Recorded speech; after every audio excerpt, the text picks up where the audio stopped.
Well, hi everyone, thanks for joining me for my weekly chat about the Quaddie legs in Melbourne and Sydney for this weekend. Just quickly looking at last week's results, it was an absolute shocker. 7 bets, a number of them actually changed from those that I was talking about when I posted the video as a result of scratchings and of changes in the prices of horses close to the starting time. But didn't help, none of these horses ran very well, so that was a loss of $70 on the day. Bank is now down to just under $800. Strike rate at exactly 1 in 4, and overall return on investment negative 8.8%. So looking for better things this weekend for sure. Starting firstly with Rosehill race 7. The wagon finds 2 horses very close to each other. The top pick at the moment is Alias. If we have a look at its form, not looking too bad actually. Only 12 starts for 5 wins, trained by Chris Waller. That's a positive. Last start winner, as we can see here, jockey Chad Schofield is a good jockey. We're looking here today, or we're looking tomorrow, as I do this and recorded at about 10 o'clock on a Friday night, a heavy 8 at Rosehill. So we're looking for horses that do have some form here, and Elias does. 3 starts on the heavy for 2 wins and a place. So not too unhappy about that as the top selection in race number 7. Moving on to race number 8, top selection Irish Angel, not the favourite. That's 2 races in a row where it hasn't come up with the favourite, rating just a little bit in front of the rest of the field. And looking at its expanded form, some pretty good stuff here also. Trained by Chris Waller again, Hugh Bowman in the saddle, so that's a positive for the horse. Wet track form, 8 starts for 2 wins, 3 placings, so it certainly can handle the going. It's had a bit of a spell, so it's been freshened up for this race. It's not a big spell, only 105 days. Last period, its form was reasonably consistent, but not having won its last 4 races. But at $7 odds, $7.50, happy to be on that one for sure in this race, provided, of course, no scratchings and no changes in the prices, which may change the rankings as far as the wagon is concerned. Rosehill race 9, again missing out on the favourite here, which is Quintillo. The wagon comes up with Zing as the top selection at $7.50. And it looks like it's going to be Chris Waller day. Chad Schofield riding, Chris Waller, the trainer, drawn barrier 1, so it's going to have a chance to settle in there, possibly behind the lead. Wet track form, not especially awesome. 5 starts there for 1 win and 2 placings, but that's okay. Did get beaten by quite a bit at its last start though, but $8.50, so you only need sort of 1 of these to get up at this sort of price on the day, and we're going to have a little bit of profit. If we can get 2 up, then, it could be a nice day.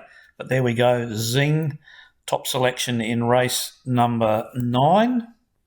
And coming home in the last race, race number 10, again, not finding the favourite here. The favourite down here is at Sky Wolf at the moment, coming up with the second selection, quite a way out in front of the field, Rainbow Connection.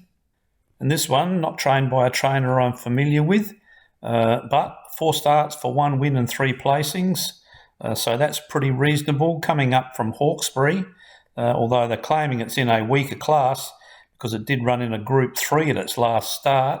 This race is only a benchmark 78, so that's quite a big drop in class for this horse. Mind you, it's been off the scene for a year, so really unknown as to whether it's ready to go. Mind you, it has had 3 trials on the 1st of April, the 11th of April, and then the 9th of May. So it looks like it could be set up for a first up good performance. Wet track form, none there. It's only run on a soft track once for a placing. And so that's the story there for Rainbow Connection. Moving on to Flemington, first leg of the Quaddie there. 2 horses very hard for the wagon to separate, El Gladiador and 5 Kingdom at the moment. 5 Kingdom, top selection at $7.50. Drawn poorly in barrier 15. It's good track over there tomorrow, so no need to worry about the track rating. Over the distance though, 6 starts for 2 wins and 2 placings. It's been around a few times, 35 starts, a 7-year-old. Ridden by a good jockey, young Josh Richards, got a 2 kilogram claim, and its form is very, very consistent here without winning. So at $7.50, pretty good value there for that one in the first leg. Second leg of the Quaddie, race 7, pretty hard for the wagon to separate 3 horses here. The favourite Front Page rated at 1.5, and the second favourite, It's Our Time, at 360. But the top pick at 2 points really is all it gets at 10-1 is Curran. So let's have a look at its form. And its form doesn't look too bad at all. It's had 15 starts for 4 wins, 5 placings. But its last start, third at Caulfield, only 0.9 of a length behind Extreme Warrior, which is a very highly rated horse, I believe. It's over in Adelaide, running in the Goodwin Handicap, which it's favourite for that. And so therefore, if Extreme Warrior was running in this race, pretty sure it wouldn't be running around at about $11. It's currently sitting, the market's been updated since I did the numbers. So barrier 2, well drawn there. I wonder how it's going to get away. Let's have a look at the speed map over this one. Drawn in barrier 2. Well, it's actually going to get back in the field, isn't it? Here, looking at this, it's going to have a bit of a trouble being up on speed. And having a look at its form, it does get back in its field, in its races. So it's going to need a bit of luck, I guess. But yeah, $11, about a horse that's come home, and probably come home as well as Extreme Warrior.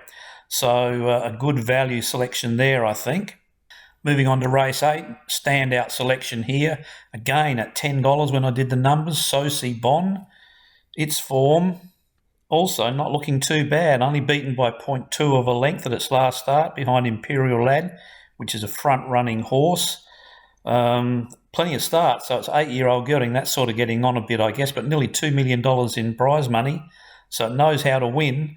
Third up, would have perhaps preferred it to be fourth up to go over 1,600 metres, but benchmark 100 coming back from set weights and penalties, so it's down in class. And again, at a good price, $10. So as I said earlier in the video, I only need one of these to get up. And we're breaking square on the day at least. And if you get 2 of them up, then that's going to be 100% profit. So, fingers crossed that we're on the ball here this week after last week's bit of a disaster. But having a look at the last race, we're coming home with Zach DeBoss as the top selection. So I don't think we've come up with any favourites this week. It's drawn barrier 1, ridden by a claiming apprentice. Looking over here, it does seem to get out pretty quickly and like to lead quite frequently, and it can lead and win, although that was during a midweek race. Benchmark 78 at its last start, and here we are tomorrow running in a benchmark 70, so dropping down in class. Form looks pretty reasonable, and so again, a good value selection here at $6.50 currently, and that's it for this week. If we can get 2 or 3 of these up, then we're going to bite into that loss that we're currently showing of negative $200. So fingers crossed for 2 or 3 winners tomorrow. Happy punting to all of you. Hope you have a good day on the punt. And as I said, I've just got my fingers crossed that finally the tide is going to turn and going to have a bit of success. Catch up with you again next week, and hopefully I'm going to have a better story to tell than this week.